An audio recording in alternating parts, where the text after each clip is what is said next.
Okay students, आज हम लोग शुरू कर रहे हैं एक नया सम, एक्सरसाइज 2.2 सम नंबर 8 जो मार्च 18 में आ चुका है। मार्च 18 एक्सरसाइज 2.2 सम नंबर 8, चैप्टर वही है कोरिलेशन। बस आज एक ही सम करना है अच्छी तरीके से मस्त, और एक और फॉर्मूला को समझना। उससे पहले थोड़ा रिपीट करेंगे formulas. R is equal to, एक छोटी सी फॉर्मूला थी, sigma x minus x bar y minus y bar, ये था। नीचे डिवीजन में हम लोग रूट करते थे, इन दोनों को अलग अलग लिखना, सिग्मा एक्स माइनस एक्स बार sigma Y minus y bar. ये याद रखने के लिए है, एक्चुअली ऐसा है नहीं। ये sigma x minus x bar square है और ये sigma Y minus y bar square है, नीचे उसका स्क्वायर। तो ये एक फॉर्मूला तैयार हो गई। चलो आर का correlation coefficient R, second formula की बात करें तो उसमें n sigma x Y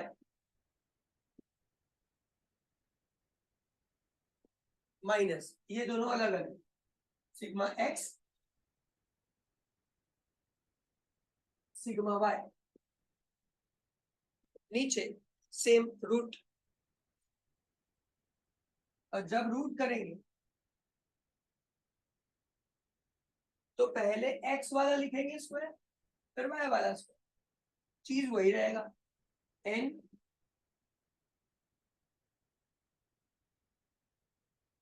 sigma x square minus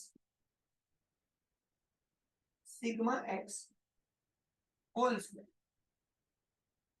देखो अगर ध्यान से देखे तो स्क्वायर किया मैंने, क्या ये एन लिखा, ये सिग्मा एक्स स्क्वायर कर दिया, माइनस माइनस ये सिग्मा एक्स होल स्क्वायर, खत्म। ऐसा ही वाई के लिए कर रहे हैं, एन ये sigma y square minus sigma y whole square, Karl Pearson की मेथड, दूसरी फॉर्मूला हो गई। अब जब तीसरी फॉर्मूला बनाएंगे तो बिल्कुल आसान है, एक्स यू लिखो और वाई वी लिखो, यू वी। तो फॉर्मूला बन जाएगा n sigma u v minus sigma u sigma v divide by under root, तो रूट कर दो, n sigma u square minus sigma u whole square, same way n sigma v square minus sigma v whole square. तो ये दोनों formula में difference सिर्फ you we का है, ये पूरा अलग है। ये तीन फॉर्मूला तो हम सीख चुके हैं। अब हम लोग सम शुरू करेंगे मार्च 18 एक्सरसाइज 2.2 सम नंबर 8। बोलो, रीड करो। An engineer association want to know the relation between the production and the unit production cost of different factories. Okay, I need relation between production and Unit production cost. cost. Okay, so need a relation between these two. Now going ahead, next one. The information collected from 6 factories regarding their production and unit production cost is given below. So two informations is available: production and its cost.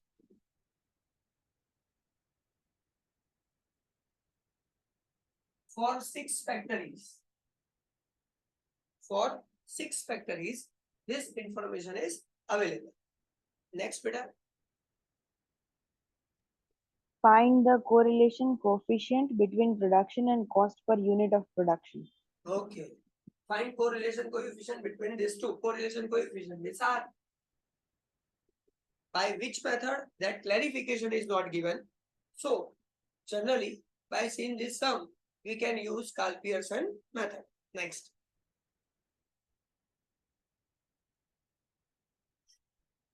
Production 15, 20, 35, 15, 20, 35, 24, 24, 18, 31. 18, 31. It's a production. Cost 95, 90,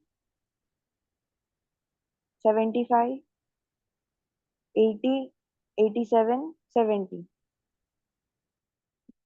Then.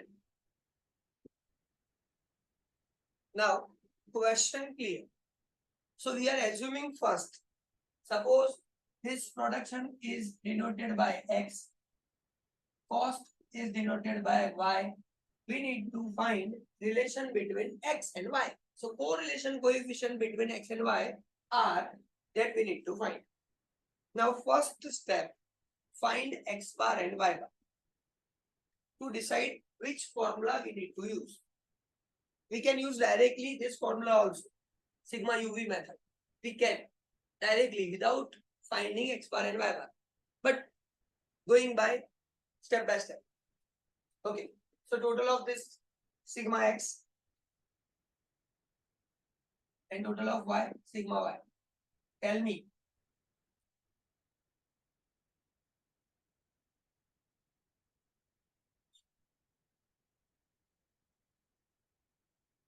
Sigma X and sigma Y.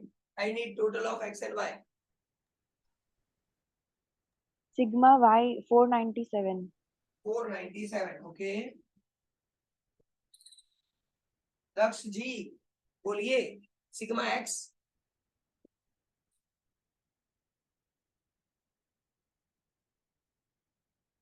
143.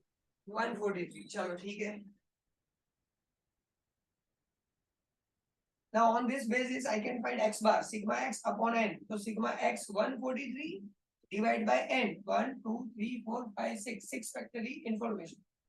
Divided by 6. Answer 23883. 23 point 8333. instead 83. Yes. 23.83. And for this sigma Y 497 divided by 6. E2 82.83. Now think. Sir, here answer of X bar is 23.83. Suppose I am using this first formula, X minus X bar.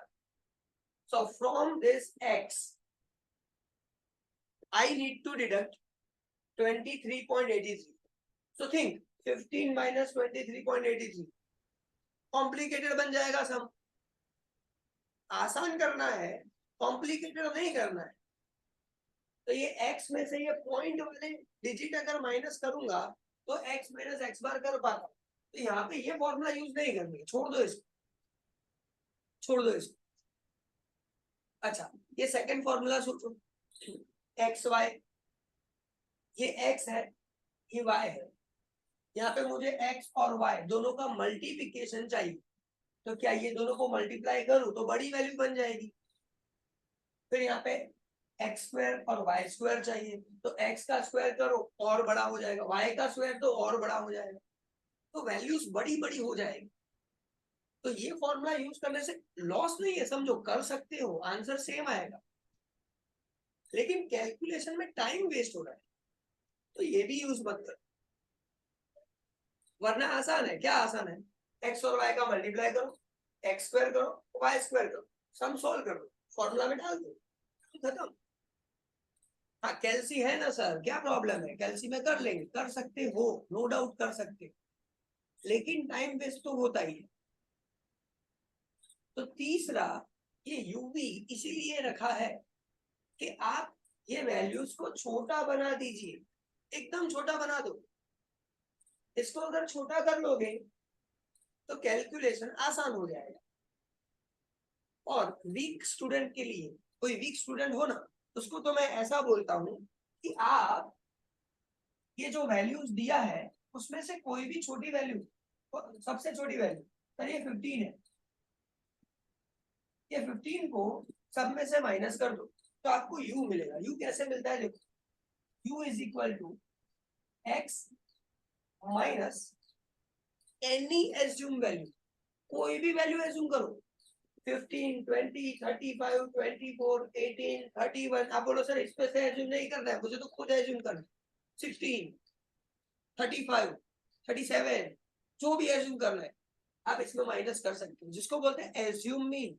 कुछ भी assume करो, 11th standard में मैंने सिखाया है, x बार find करते थे तब, कुछ भी एज्यूम करके डी फाइंड करो, आपका आंसर आएगा ही आएगा। यहाँ पे भी ऐसे ही है, एक्स माइनस कुछ भी करो। तो वीक स्टूडेंट को क्या बोलता हूँ, इस ये सब में से छोटी वाली वैल्यू एज्यूम करो, तो आपका काम आसान हो जाएगा। और जो ब्रिलियंट स्टूडेंट होते हैं ना, उनको मैं ऐसे बोलता हूँ कि ये 23.83 है, तो इसके आसपास वाली एज्यूम करो, एक्स बार के आसपास वाली। तो यहाँ पे जो वैल्यूज मिलेगी ना, वो सब छोटी छोटी वैल्यूज मिलेगी। तो यहाँ पे 23 है तो मैं 25 एज्यूम कर लेता हूँ। 25 एज्यूम करने से ये सब वैल्यूज छोटी छोटी बन जाएगी। आप लोग ब्रिलियंट हो, इसलिए मैं आप लोगों को इसके नियर वैल्यू बोलूंगा। अगर छोटी वैल्यू बोलेंगे तो सब प्लस में आंसर आएंगे, माइनस प्लस की गलती नहीं होगी। और अगर हम लोग इसके नियर एज्यूम करेंगे तो माइनस में आंसर आएगा, और आप लोग माइनस प्लस की साइन गलती नहीं करते हो, तो आपका आंसर आसानी से विदाउट कैलकुलेटर हो जाएगा। तो x में से मैं माइनस करता हूँ 25, ये 23 है ना, तो यहाँ पे 25 ले लेते।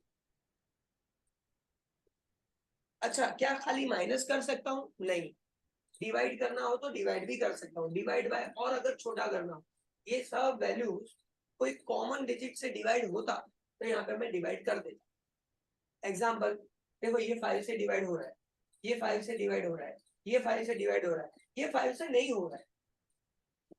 अगर ये सब 5 से डिवाइड होते ना, तो यहाँ पे डिवाइड बाय 5 ले लेता। अगर ये सब 10 से डिवाइड होते कॉमन, तो 10 ले लेता।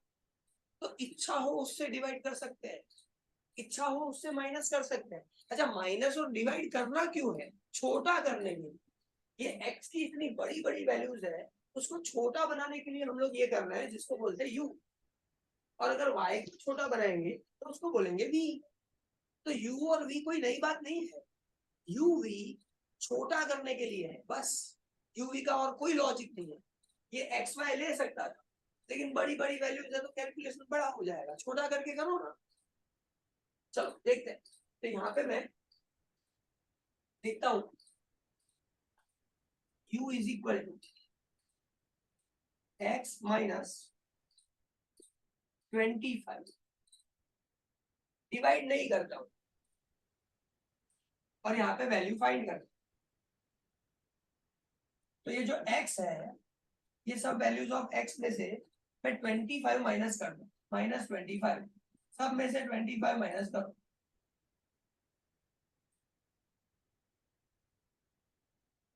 -15 minus 25 minus 10, 20 minus 25 minus 5, 35 minus 25 10, 24 minus 25 minus 1, 18 minus 25 minus 7, 31 minus 25 6। अब इसका टोटल करोगे तो 0 आएगा, ऐसा नहीं है, आपने एक्स बार थोड़ी लिया है, अगर ये एक्स माइनस एक्स बार होता तो टोटल 0 होता, यहाँ पे अलग आ सकता है, 0 भी आ सकता है, अलग भी आ सकता है। चलो ये कैलकुलेशन में किसको डाउट है? एनी क्लियर बेटा? Yes, sir. लक्ष्य जी? आओ ओके डन। तो ये u मिल गया, अब v फाइंड करते हैं, y माइनस करके, y को छोटा करेंगे तो v बोलेंगे, और इसीलिए फॉर्मूला याद करो, ये x की जगह पे हम लोग u लिखते थे, y की जगह पे v लिखते थे, क्योंकि उसी के ऊपर से मिला और कुछ नहीं था। चल देखते हैं, y माइनस, अब इसमें से वैल्यू लेना हो तो भी चलेगा, यहाँ से देखो 82 है तो 80 ले लेते हैं सीधा राउंड ऑफ, y माइनस 80। अच्छा डिवाइड करना है तो यहाँ पे डिवाइड करके 5 5 5 5, अरे यार ये एक ऐसा है जो डिवाइड नहीं हो सकता 5 से, वरना डिवाइड बाय 5 कर लेता और छोटी वैल्यू हो जाती, चलेगा, नहीं करते हैं डिवाइड, ऐसे ही वैल्यू लिख लेंगे। तो ये सब में से 80 माइनस करना है, माइनस 80 सब में से, बोलो answer.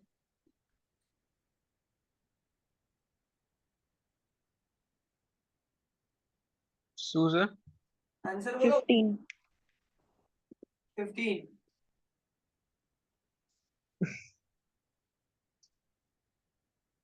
Next 10. so 10 next 75 Minus 5. minus 9 next 0 next 87 minus 80 7 next 70 minus 80 minus 10 very good. तो ये u और v मिल गए, अब तो सिंपल हो गया, फॉर्मूला में देखो क्या चाहिए, uv, यानी u और v मल्टीप्लिकेशन,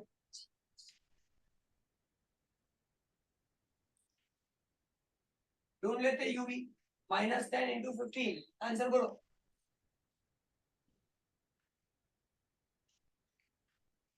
150 माइनस 150, माइनस 150, फिर से बोल रहा हूँ, माइनस प्लस साइन में गलती होती हो तो छोटी वैल्यू एज्यूम करके काम करो। तो सर आपने माइनस लिख दिया था ना, इसलिए मैंने फिर नहीं बोला। अच्छा ओके ओके ओके सॉरी, तो फिर ठीक है, नेक्स्ट आंसर बोलो, minus 5 into 10, Minus 50. Minus next minus 50 next 0 next minus 49 next, minus 60 okay, तो ये हो गया मेरा काम यूवी का।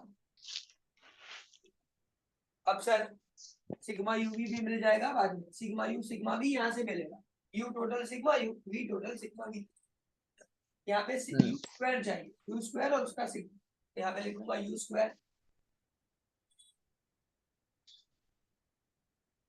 ये सब यू है, ये सबका स्क्वायर करके बोलो, 100 प्लस माइनस, plus फिर ठीक है, next 25 next 100 next, 1 49 36 done done,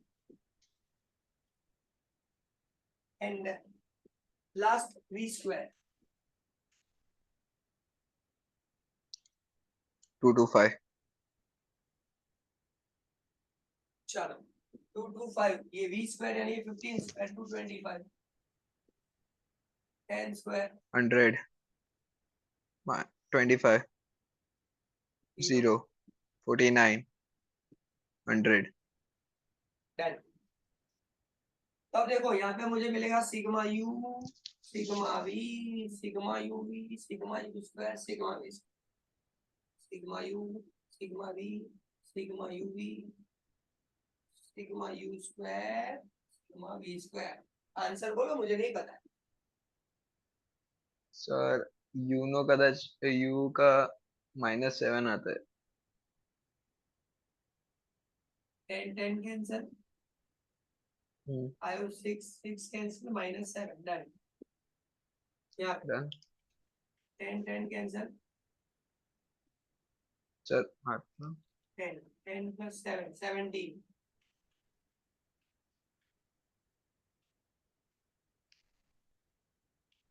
There, -359. -359. यहाँ पे 250 70 311. 311. Next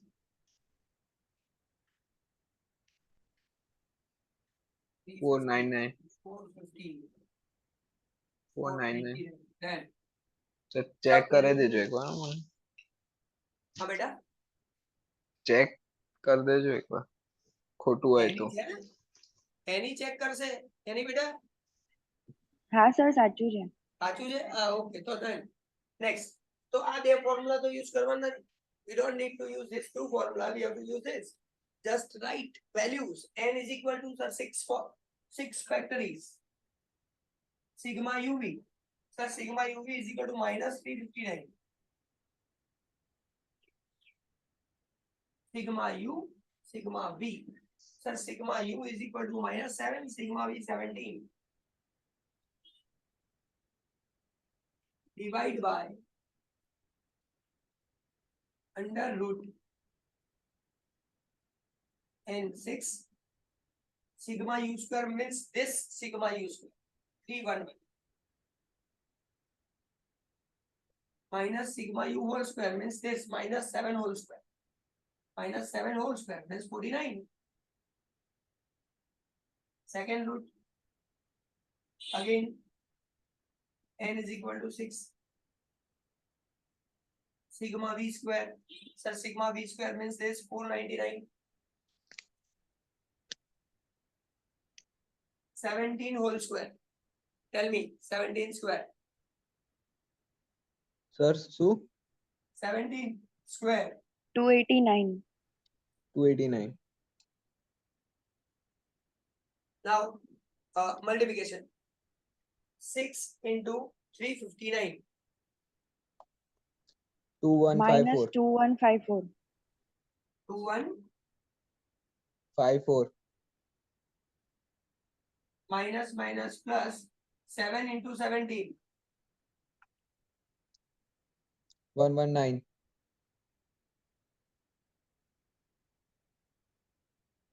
now 6 into 311 1866 okay minus 49 minus 49. 1817. 1817. 1817 same way second root 6 into 2994. 2994. okay minus 289 299 2750. 2705. 05 sir. 05. 2705 Hmm. okay again 6 into 499 is equal to minus 289 so 2705 now 119 minus 2154 Minus 2038. 20 તો 38 35 આવે છે શાયદ. हाँ बेटा 2035. 2035 okay now 1817 multiply 2705 is equal to answer 491498.5. okay root sign root 2216.97. 2216.97 now division of this two 2035 divided by 2216.97 2 minute. 221697 0.97 0.9183 92 minus 0.9183. in short minus 0.92. Okay. It's my final answer. Negative correlation because answer is minus. So production and cost has a negative correlation. Production increase, generally cost also increase. But here there is negative correlation. Production increase, cost somewhat decrease. Somewhat negative. Sorry, maximum negative. 92% negative relation is there. How? I don't know. ये कैसे हो रहा है पता नहीं, लेकिन negative relation दिखा रहा है. जनरली प्रोडक्शन बढ़ता है तो कॉस्ट भी बढ़ना चाहिए, यहाँ पे कम हो रहा है. दिख रहा है ना, देखो 15 से 20 प्रोडक्शन किया तो 95 से 90. सर मैंने भी प्लस ही हमें गैस किया था, प्लस आएगा क्या प्लस आएगा? आंसर. प्लस कहाँ है? माइनस में आया ना बेटा. हाँ माइनस में आ रहा है पर तो माइनस ही तो लिखा, माइनस 0.92. राइट है, पीछे भी राइट है. हाँ तो यहाँ पे वही तो बता रहा हूँ. जनरली क्या होता है, प्रोडक्शन बढ़ेगा तो कॉस्ट भी बढ़ेगा, लेकिन यहाँ पे नहीं हो रहा है ऐसा. प्रोडक्शन जैसे जैसे बढ़ाते जा रहे हैं, सामने कॉस्ट कम सर हो रहा है. डिक्रीज हो रहा है ना, हाँ बेटा, થોડું ડિક્રીઝ પણ થાય છે સર. શું થાય છે? વચ્ચે થોડું ડિક્રીઝ પણ થાય છે ને. હા એટલે વચ્ચે થોડુંક એવું થાય છે, એટલા માટે તો આ એક્ઝેક્ટ વન આન્સર નહીં આવતો. -1 એક્ઝેક્ટ આન્સર આવે જ ને તો પરફેક્ટ કોરિલેશન કહેવાય. પણ અહીંયા પરફેક્ટ રિલેશન નથી, એટલા માટે 92% રિલેશન છે. પાર્શિયલ ને. પાર્શિયલ. હવે તો તમે હોશિયાર છો, મારા લેક્ચર જોઈને આયેલા છો. એ હની પાર્શિયલ અને એ તો ક્લિયર છે ને, પાર્શિયલ પોઝિટિવ પાર્શિયલ નેગેટિવ. हाँ सर हाँ. डन. बस some clear, lecture clear. Again 5 marker question, March 18. Next lecture में नए टॉपिक के साथ काम करेंगे. यहाँ पे ये क्लियर कर. ठीक है, स्टॉप करता हूँ. बाय.